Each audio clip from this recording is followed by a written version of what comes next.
Hi there, my name is Shaun Griffith. I am running for Congress in the 3rd Congressional District of Pennsylvania. This morning I am answering questions from Northwest Philadelphia organizations. So this first question is from the Mount Airy Business Improvement District. What specific federal policies or programs would you support to help small businesses grow, hire locally, and remain viable in commercial corridors like ours? So my name is Shaun Griffith, and some of the things that I would do to assist small businesses is to increase funding available from the Small Business Administration, the SBA. I would try to streamline the application processes and make sure that there are low interest rates that are fixed. That would make it easier for small businesses to start and also to to acquire funding whenever they're ready to expand or if they have any new project. Similarly, I would want to make it easier to file and remain compliant for Subchapter S Corps as well as for partnerships. This would make it much easier for all small businesses to operate and to stay compliant with federal regulations. I would also increase credits for those small businesses if they want to provide, say, retirement plans or other kind of benefits to their own staff. Similarly, I would like to generate more grants for local businesses that they could apply to that could be easily funded and administered without much difficulty. One of the big problems that small businesses face is compliance and being able to obtain funding. I would like to streamline the funding process and the application process for Build Back Better projects. We had a $1 trillion infrastructure plan that was approved by the Biden administration. However, the Trump administration has clawed back much of the funding that was already dedicated. Certainly here in Philadelphia, we have many projects that could be done for infrastructure, and I would like to make it easier for local businesses to apply for those funds to do the projects and make sure that the union jobs are created in the construction projects. So these are some of the ideas that I would have that would help local businesses thrive. This next question comes to us from the Chestnut Hill Conservancy.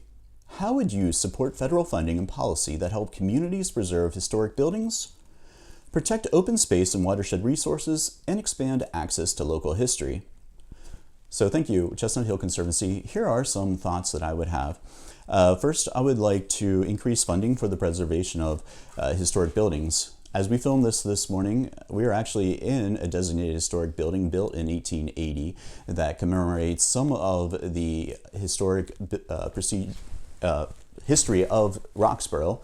This building was part of the Manayunk project for the, I forget the name, canal, I believe it is called, down the hill. But anyway, so I have a very personal interest in preserving history. But having said that, I also have experienced some of the impediments that face landowners. So first thing, I would like to see the landowners who may be affected have some kind of right to compensation under the Fifth Amendment, because there is, at least in theory, a takings issue. But I would also like to incorporate the educational purposes. For example, people on Ridge Avenue may not know that this was part of the Manayunk Canal development, and that is why these buildings are historic. I would want everyone in Philadelphia to understand the rich history that we have here. So I would want to incorporate that. As far as doing more to designate, I would like there to be a more integrated process between, say, local municipality like Philadelphia as well as the federal government to make sure that any federal funding that is available to the municipality whenever they are reviewing what should be considered historical. I would like to comment on the open space and watershed resources. I appreciate the fact that we are in Philadelphia and where we have the largest municipal park in the world with the Fairmount Park. The Wissahickon Creek Park is less than a mile away from where we're filming. And all of these things make our city so rich and so great for living and working in this area. Our next question comes to us from Face to Face Germantown. What laws do you think Congress can pass in the current political environment to increase housing supply for low-income renters? So, thank you, Face to Face Germantown. I have several thoughts that I think could use existing law and existing precedent to help make life easier for low-income renters and for our population in general. So the first thing I would want to mention is that we need to stop private equity from buying up real estate and creating an entire country of renters. The American dream is for home ownership, and because billions, 10 billion alone just to BlackRock, have been acquired by private equity, it keeps most people out of the housing market. For people who are renters, I would like to add a new entitlement under FICA, FICA being the Medicare and Social Security, that is designated for housing specifically, knowing that people who receive Social Security are either elderly or disabled in many cases, or widows or the orphans. So those people have fixed incomes that are limited. I would like to create a new FICA entitlement. Locally, I would like to provide more funding to the Philadelphia Housing Authority. Where I live is actually in a PHA project. I am very concerned and care very much for the PHA. Similarly, Project Home and many other organizations throughout the city that are working to provide affordable housing. Also, I would like to acknowledge that homelessness as well as just housing is not identical throughout the country. We have different concerns here than we do, say, in LA or Seattle or San Antonio. So most funding, in my opinion, should be block grants so that the local governments or the local municipal organizations can make decisions for their area. Finally, I would like to mention that all mortgages are underwritten by the federal government, so I would like to see there be fixed rates that are not subject to market volatility. Now we have a question from the Friends of the Wissahickon. As flooding, extreme heat, and biodiversity loss intensify across Pennsylvania, what role should urban forests and watershed parks play in the federal climate strategy, and what concrete steps would you take to increase federal investment in places like the Wissahickon Valley? So, thank you, the Friends of the Wissahickon. I'll mention as I start that I hold the Wissahickon Park and the valley and the creek very dear to my heart. My very second date with my wife before we got married was to go hiking along the Wissahickon Creek. So I care very much about this area. And also, as we film here today, it's less than 2 miles away. Every summer, I go there frequently. But specific to this question, it is important to note that, as you have identified, deforestation is one of the biggest risks that we have for the global climate change. This is not just an urban issue, but it's actually more importantly an issue of agriculture, because we have subsidized the agricultural industry to where it is way cheaper to mow forests than it is to rehabilitate agricultural land. So on a grand scale, I would want to focus on rehabilitating and using the existing agricultural land more efficiently so that we are not promoting deforestation. That would be essential to any comprehensive global climate strategy.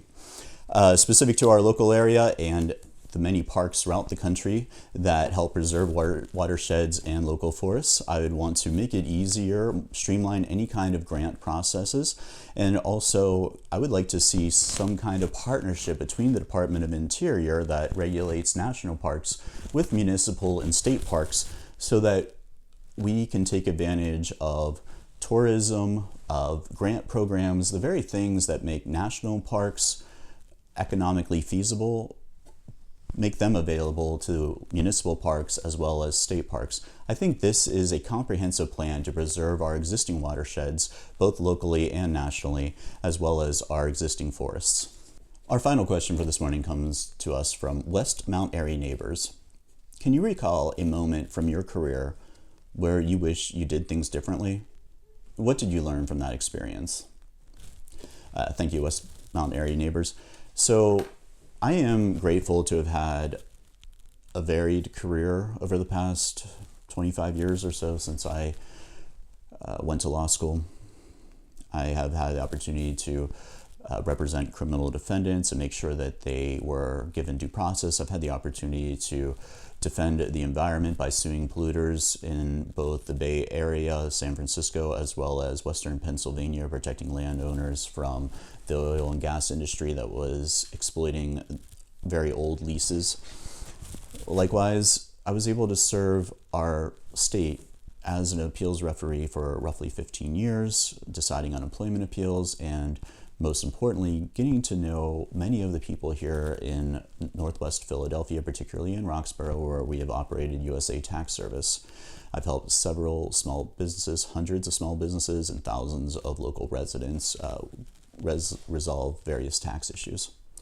But if I were to identify one thing that I wish I had done differently, is I wish that I had used my legal background and my legal acumen to focus more on protecting the environment over the past 20 years, as well as promoting the welfare of working class Pennsylvanians, working class Americans. Over the past 20 years, we have seen degradations of our standard of living as the wealth gap has increased. Affordability has reduced. More and more people are struggling. If anything, my decision to run in this campaign is a reconciliation of my abdication of that responsibility over the past 20 years. That is why I am now dedicated to fighting for working class Americans as well as for the environment. My platform in this race consists of basically 5 things. Medicare for all, making sure that all Americans have access to quality health care. Doubling our minimum wage. I joined the fight for $15 10 years ago whenever I supported Bernie Sanders in the 2016 election, and I realized in my own business I wasn't even paying everybody $15 an hour, and I immediately decided to raise the wage for all of my employees. At this point, $15 per hour is probably too little. We probably need a minimum wage higher. The next thing that I have been focusing on is to promote environmental accountability. I would like to increase the incentives that were established under the Build Back Better plan to generate green energy businesses, as well as incentivize things like renewable sources of energy. The next part of my platform is to regulate data centers. I am very concerned about the stress that is on our public utilities. The Shapiro administration has greenlit several data centers across the Commonwealth, and the Public Utility Commission of Pennsylvania has spent something like $10 billion or so retrofitting the electric grid, and we consumers are the ones bearing the brunt. In reality, the billionaires, Peter Thiel, Jeff Bezos, etc., those are the people who should be paying for retrofitting the utility grid, because they're the ones who are going to benefit from it. The last thing, and the very reason I decided to join this race, this sort of tipping point for me, was the violation of our civil liberties.